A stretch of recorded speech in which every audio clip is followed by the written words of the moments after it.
শিগগিরই রাষ্ট্রপতি মোহাম্মদ শাহাবুদ্দিন পদত্যাগ করতে পারেন বলে গুঞ্জন রয়েছে। তবে স্বরাষ্ট্রমন্ত্রী সালাউদ্দিন আহমদ জানিয়েছেন, শারীরিক অসুস্থতা বা অন্য যে কোনো কারণে রাষ্ট্রপতি পদত্যাগ করতে চাইলে সংবিধানে সেই সুযোগ রয়েছে।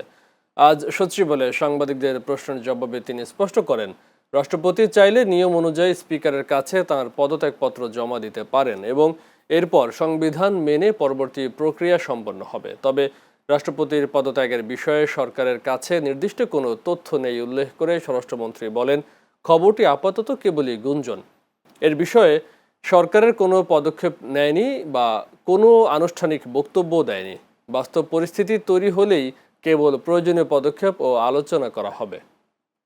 স্বাস্থ্যগত কারণে হোক, যে কোনো কারণে হোক, পদত্যাগ করতে চান সেই অপশন তো ওনারা আছে। এখানে সরকারের পক্ষ থেকে কিছু বলা হয়নি, আমিও এগুলো পত্রিকায় শুনছি। আর তিনি যদি পদত্যাগ করতে চান, সাংবিধানিকভাবে সেটা মাননীয় স্পিকার বরাবর পদত্যাগপত্র দিতে হয়, এইটুকু নিয়ম আছে। জানি, এর বাইরে কিছু জানি না।